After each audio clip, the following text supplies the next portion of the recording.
स्वागत है आपका यूट्यूब के ईडू अड्डा चैनल पे।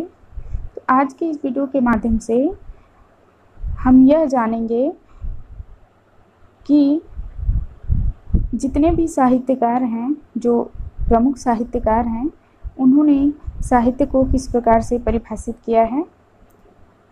एग्ज़ाम की दृष्टि से ये टॉपिक बहुत महत्वपूर्ण है।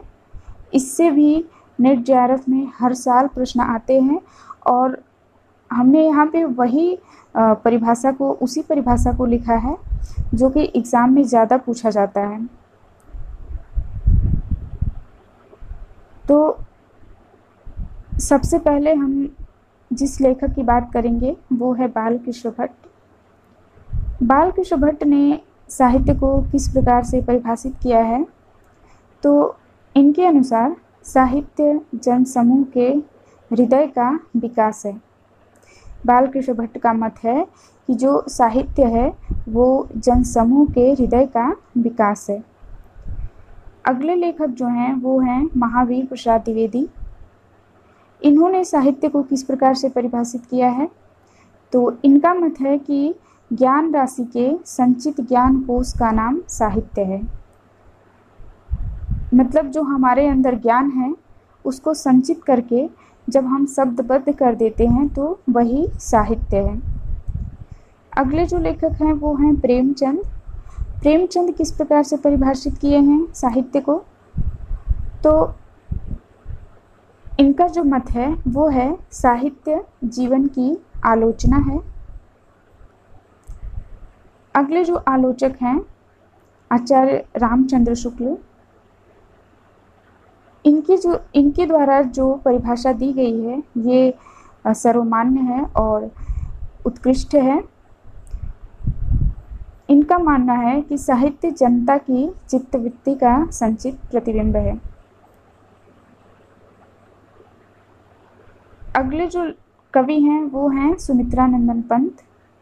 तो इन्होंने किस प्रकार से परिभाषित किया है साहित्य को, तो इनके अनुसार साहित्य अपने व्यापक अर्थ में मानव जीवन की गंभीर व्याख्या है। साहित्य जो है वो अपने व्यापक अर्थ में मानव जीवन की गंभीर व्याख्या है।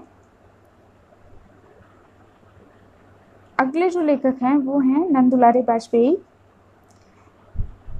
नंदुलारे बाजपेयी कहते हैं कि साहित्य से हमारा आशय उन विशिष्ट और प्रतिनिधि रचनाओं से है जो किसी युग की भावनात्मक जीवन का प्रतिमान होती हैं, जो समाज या सामाजिक जीवन को भली या बुरी दिशा में जाने की सामर्थ्य रखती हैं।